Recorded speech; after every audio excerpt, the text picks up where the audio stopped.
chill.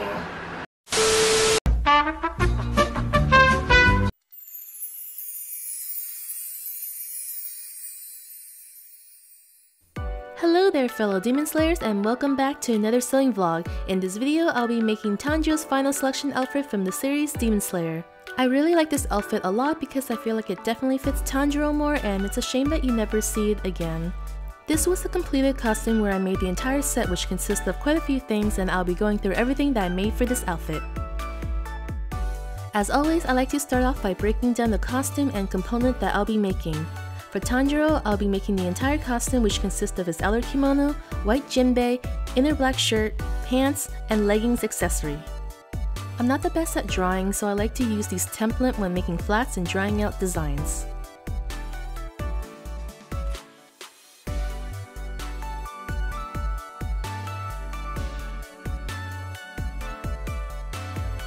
Then was off onto making the first piece. I started out with the outer kimono, which I did a draping of, and then into a mock-up. The pieces consist of mostly rectangles for the pattern, and this will also serve as my inner jinbei later as well, with some slight modification. Working on the patterns and motif next was the most time-consuming since I hand drew and manually figured out where all the placements of the clouds will be according to the photo references.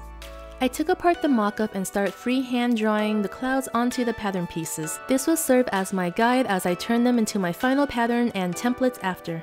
After the pattern portion was all figured out and complete, it was time to cut out the fabric. I used poplin for this one and double layering it with the same fabric as the lining. These clouds here were cut out from the original mock-up. I traced them all onto paper as my official and final templates to use. I had to cut double on the sleeves because I had to make one side mirror to the other.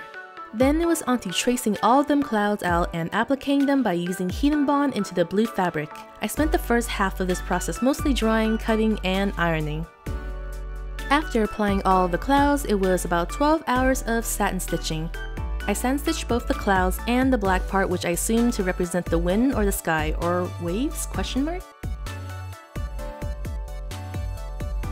I'm always gonna say this with every single satin stitching project, but let's not do this again. It was about 12 to 15 hours of satin stitching alone, appliquing on the clouds and then doing a border around that with satin stitching, and then after that I had to apply on the black part, but it's finally complete and I can start sewing everything together. The satin stitching party has come to an end and I can finally sew all the pieces together to complete the robe. With that, the blue and white clouds kimono is finally done.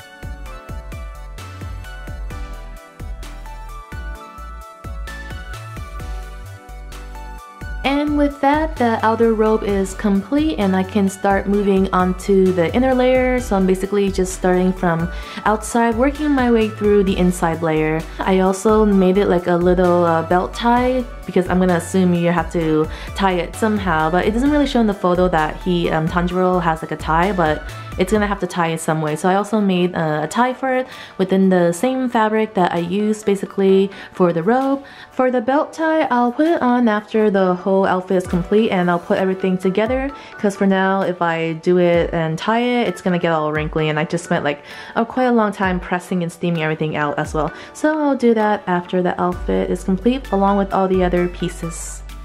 Next up is the white jinbei. For this, I used the pattern from the kimono earlier and modify it slightly by the sleeves. The only differences for the jinbei are the sleeves and adding some ties for the closure. This one is a single layer instead of being a double layer like the outer blue kimono since I want it to be more lightweight.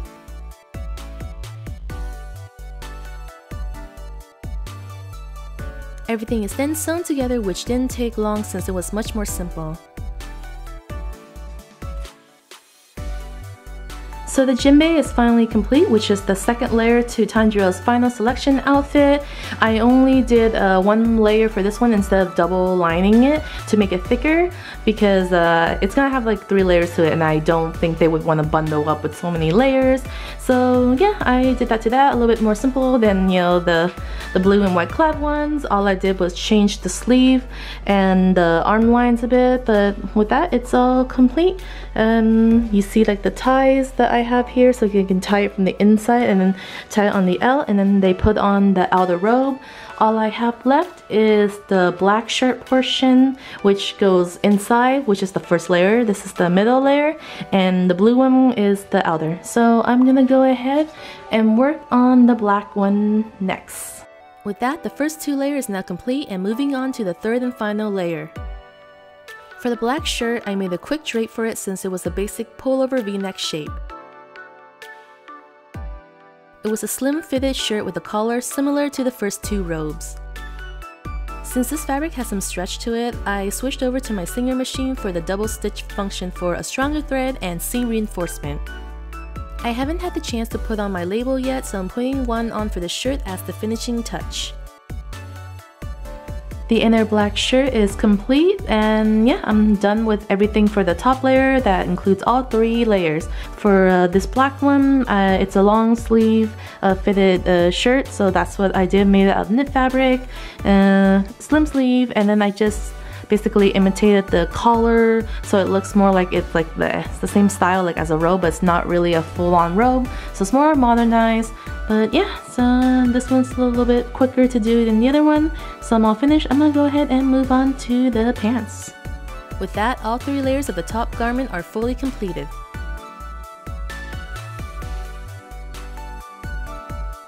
We are finally getting to the last couple pieces of this costume. The pants are next. I'm using an existing pattern for the pants that I already have and modifying them into the shape and silhouette for Tanjiro. They're quite similar to those ninja pants and drop crotch trousers, so I made the bottom leg similar to those. I widened the bottom part by the knee so that I can gather them before putting on the cuffs. This will give it that poof. You can see that poof right here from the gather point, which I will now sew onto the bottom cuffs. The cuffs will be slim fitted on the lower part of the legs. So the pants are finally all complete. It might look a little funny right now only because it's not being worn, but once they wear it, it'll make a lot of sense. So this gather point right here is gonna be where it stops at the underknees, so it gathers that poof, and then from then on it's like a tube. I made it more like a slim fitted wise only because there's gonna be the leg accessory, so it won't be too bulky when they wear that. So that's how it looks right now, and all I have left is to do is the leg accessory wrap, and after that the whole costume will be complete. The reason for this method was because there's the legging will be worn under, and I didn't want it to be too bulky on the bottom. And finally, it is onto the legging, which is also a bunch of rectangles. I added a thin layer of batting in between so that when it gathers, it will give it more of that dimension and shape similar to Tanjiro's legging. I'm adding the black part, which is supposed to be the tie, but I'm making it into a channel which I'll be putting in elastic for easier wear. For the top and bottom end, I also added elastic into them with bias tape as the channel and finishing seams to the raw edges. With everything all sewn together, I hand sewn and attach on some fake ties at the end so that it still looks like the original. So the legging is done and I'm finally complete the whole entire outfit for Tanjiro's final selection. So for the legging part, mostly just like a rectangle, and then I just basically put elastic. There's like 4, 1, 2, 3, 4. Yeah, one that I hit for to wear under the kneecap, and then it goes up to the ankle. Originally, I think these in the photo reference were like ties where you tie it around. That's how they keep it up. But I made it more easier for them to wear it and more basically convenient. And so if it's just elastic, they can just slip it on and off, which is what they requested.